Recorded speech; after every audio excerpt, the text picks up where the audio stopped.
Hello everyone, this is Sajid Ali and today we'll be talking about New Orleans University. New Orleans University Louisiana में है and New Orleans is one of the beautiful cities in the US. Entertainment के लिए famous है, बहुत ज़बरदस्त city है. Actually, Louisiana was a French colony और फिर 1803 में अमेरिका ने 15 मिलियन डॉलर में ये पूरा इलाका लिया. सिर्फ 3 सेंट्स पर एकड़ के हिसाब से ये ज़मीन उन्होंने ली थी, अमेरिका ने फ्रांस से.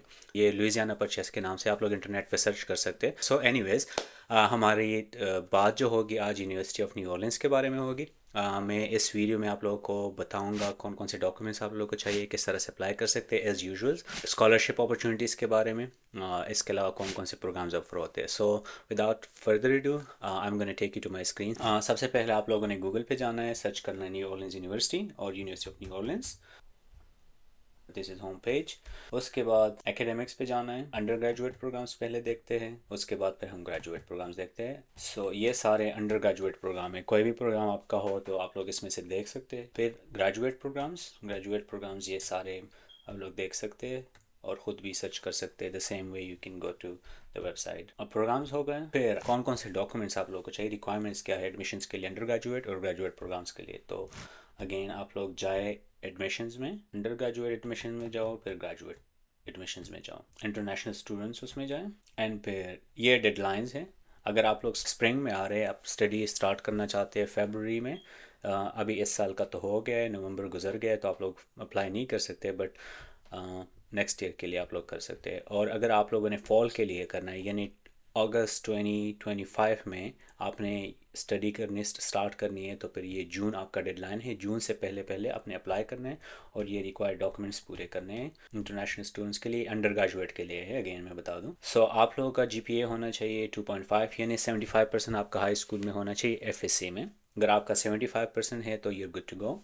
उसके बाद आपको मैथ्स का स्कोर चाहिए एसएटी में 510 और इंग्लिश में चाहिए एनी ऑफ देम. अच्छा, उसमें भी अगर आपका एसीटी में 19 है और एसएटी में, दोनों में से कोई भी चलेगा, या आपने एसएटी दिया है तो 510 होना चाहिए मैथ्स सेक्शन में. टोटल 800 होता है मैथ्स का, तो 800 में आपने 510 लेके आना है.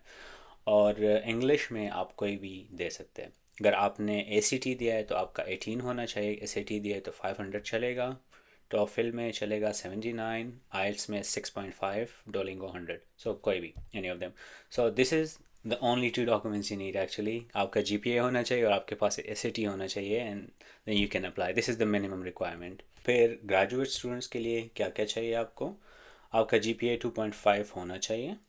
अगर आपका 2.5 नहीं है ओवरऑल, आपके पास दो और ऑप्शंस भी हैं. अगर आपका लास्ट 60 क्रेडिट आवर्स में 2 लेट्स से आपके पहले 2 सेमेस्टर सही नहीं गए, 3 सेमेस्टर सही नहीं गए, बट आखिर में आपने रिकवर किया, तो अगर आपने आखिर 60 क्रेडिट आवर्स में 2.75 लिया है तो आप स्टिल एलिजिबल हैं. और अगर ये भी ट्रू नहीं है और आपने सिर्फ मेहनत की है आखिरी 9 क्रेडिट आवर्स में, और आखिरी 9 क्रेडिट आवर्स में आपने बहुत अच्छा जीपीए लिया है, मतलब 3 जीपीए लिया है, तब भी आप एडमिशन कर सकते हैं. लेकिन मतलब ये है, अगर आपका जीपीए इवन 2.5 से नीचे भी, अगर आपका जीपीए 2 भी है, बट आपने आखिरी जो 9 क्रेडिट आवर्स है, यानी आखिरी सेमेस्टर में आपने बहुत अच्छा जीपीए लिया है, और अच्छे से मुराद 3 जीपीए लिया है, तो you still are eligible for New Orleans university. अच्छा, मोस्ट प्रोग्राम्स के लिए आपको जीआरई की ज़रूरत नहीं है. कुछ प्रोग्राम्स के लिए है, बट सारे के लिए नहीं. आई थिंक 10% प्रोग्राम्स के लिए है जो उससे रिलेटेड. आई थिंक एक तो इकनॉमिक्स के लिए आपको ज़रूरत है और एक दो और के लिए, बाकी सब के लिए आपको ज़रूरत नहीं है जीआरई की. और आप जा सकते हैं प्रोग्राम्स उसमें, जो मैंने पहले प्रोग्राम्स का वो दिखाया आपको, आप स्पेसिफिक प्रोग्राम में जा सकते हो, उधर मेंशन किया हुआ है कि जीआरई की ज़रूरत है या नहीं. और हाँ, एक और चीज़ की ज़रूरत होगी कि आपने एवेल्यूएट करने अपने डॉक्यूमेंट्स. हर यूनिवर्सिटी का ये नहीं होता, लेकिन कुछ यूनिवर्सिटीज़ के लिए चाहिए कि आप डॉक्यूमेंट्स एवेल्यूएट कर दें. अच्छा, कुछ यूनिवर्सिटीज़ का फिर एग्रीमेंट होता है जो एवेल्यूएशन की थर्ड पार्टी होती है, जैसे डब्ल्यू हो गया, या स्पेंट्रैन हो गया, या आईईई हो गया. आई थिंक इनका आईईई के साथ है और स्पेंट्रैन के साथ है. तो इनमें से किसी के साथ भी अगर आप एफिलिएशन करते हैं तो आप आई थिंक $120 में कर सकते हैं। अगर नॉर्मली करते हैं तो आपका 200 से ज़्यादा पैसे लगते हैं, $200 प्लस लगते हैं। बट अगर आप इनके थ्रू करते हैं, न्यू ऑर्लिन्स यूनिवर्सिटी के थ्रू करते हैं, चूँकि इनका एग्रीमेंट है आपस में, तो आपका 130-40 में आ जाएगा। आप अप्लाई किस तरह से कर सकते हैं? अगेन आप मेन पेज पे ही है तो आप जस्ट अप्लाई पे क्लिक करें, क्लिक ऑन अप्लाई। अच्छा, साइन अप, न्यू अकाउंट बनाना है आपने तो साइन अप कर दें। तो आपने क्या करना है, स्टार्ट न्यू एप्लीकेशन। आपने अंडर ग्रेजुएट के लिए करना है या ग्रेजुएट के लिए करना है? तो मैं स्टार्ट करता हूँ ग्रेजुएट का। ये हो गया नॉन अंडर ग्रेजुएट स्टूडेंट्स का। फिर ग्रेजुएट स्टूडेंट्स का क्या होता है, नीचे चलते हैं, लर्न मोर। ग्रेजुएट स्टूडेंट्स को डिफरेंट स्कॉलरशिप्स मिलते हैं।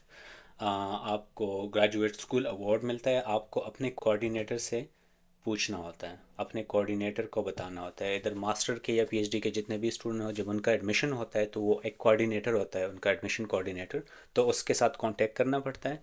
एंड वो आपको बताता है या वो आपको नॉमिनेट करता है स्कॉलरशिप के लिए। फिर ग्रेजुएट असिस्टेंटशिप्स होते हैं, तो ये 10 आवर्स का भी होता है, 20 आवर्स का भी होता है। और उस पर मैंने काफ़ी ज़्यादा बात की है पहले भी कि ग्रेजुएट असिस्टेंटशिप क्या होता है। ये रिसर्च असिस्टेंट भी हो सकता है, एकेडमिक भी हो सकता है, एडमिनिस्ट्रेटिव भी हो सकता है, टीचिंग असिस्टेंटशिप भी हो सकती है।